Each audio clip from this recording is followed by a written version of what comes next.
Miss Shumper. I'm going to help you with the math problem. All right. Here we go now. Let's see. All right. So the math problem that we have here is number 4. All right. So what we're going to do, it says the values in the table are in a proportional relationship. It wants you to write an equation to represent this relation. So if you remember back to my notes earlier that I gave, in another video, it says a proportional relationship has to have a constant of proportionality, which means you're multiplying by the same number every time. All right, guys.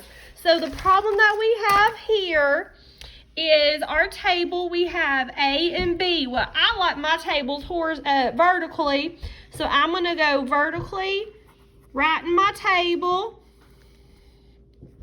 We have 1.5, 3, and 4 for your, this is an A, but it's also the same thing as your X. And then this is your 4.5, your 9, and your 12, which this is the same thing. B is the same thing as your Y's. All right, so back in the beginning of the school, yeah, it's Mountain Dew, guys. It's good stuff right there. Back at the beginning of the school year, we talked about proportional relationships, and the equation of a proportional relationship is written in the form of Y equals MX. All right, so you see this is the Y, this is the X, this M is my constant of proportionality. Okay, and remember we said a second ago the constant of proportionality is the number you multiply by in your table. You take whatever that number is times your X to get your Y. Okay, so this first one, it's telling me,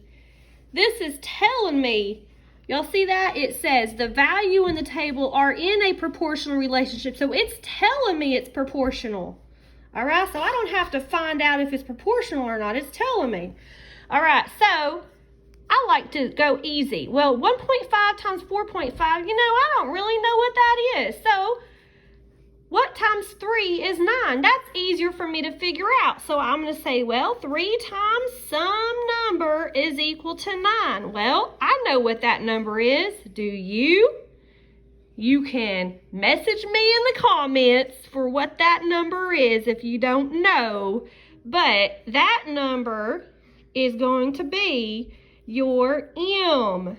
Okay, so once you find out what your M is, you're going to plug it back into this equation up here, and we're going to go Y equals that number that we got right there times X. All right. This is Miss Shumpert signing off, guys. Have fun.